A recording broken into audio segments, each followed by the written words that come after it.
হ্যাঁ ঠিকই কইছস, তোর বাপের টাকা আছে তুই আরন ভাই বলে ঘুরস, আর আমগো বাপের টাকা নাই রে, সেজন্য আমরা বসে থাকি। আর তোর মতো তো 420 করে ঘোরার সময় আমগো হাতে নাই, আমগো বাপের সাথে যা কাজ করতে হয়। হইছে থাম, অত খোসা মারে কথা কস না। এখন তো আমাদের দেখে তোরা জ্বলতছস, তাই না বেবি? এটা কি আমি বুঝি না? হ্যাঁ সবই তো বুঝস, কিন্তু বাপের কষ্টটা তো বুঝস না। বাপে সারাদিন খেতে কাজ করে আর তুই আরন ভাই বলে মাইয়া লয়ে ঘুরস। তোরা খালি বড় বড় কথাই কইতে পারবি। তোরা বড় বড় কথা না কয়ে আমার মতো কিছু কইরে দেখা। বন্ধু এত অহংকার করিস না, যেদিন নিজের টাকায় গাড়ি বাড়ি করতে পারবি ওই দিন আম করে এগুলা কথা শোনাস, আমরা সব শুনবো। হইছে তোরা থাম, তোদের এত আজাইরা কথা শোনার আমার টাইম নাই। বেবি চলো তো।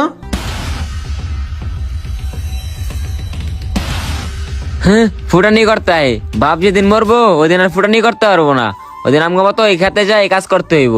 হ দোস্ত ঠিকই কইছস, ওর বাপটা খেতে হারা দিন রোদ পুইরা কাজ করে, আর এর পোলা একটা বাইক পাইছে ওটা লয়ে হারা দিন ঘুরে। হ্যাঁ ঠিক কইছস। এখন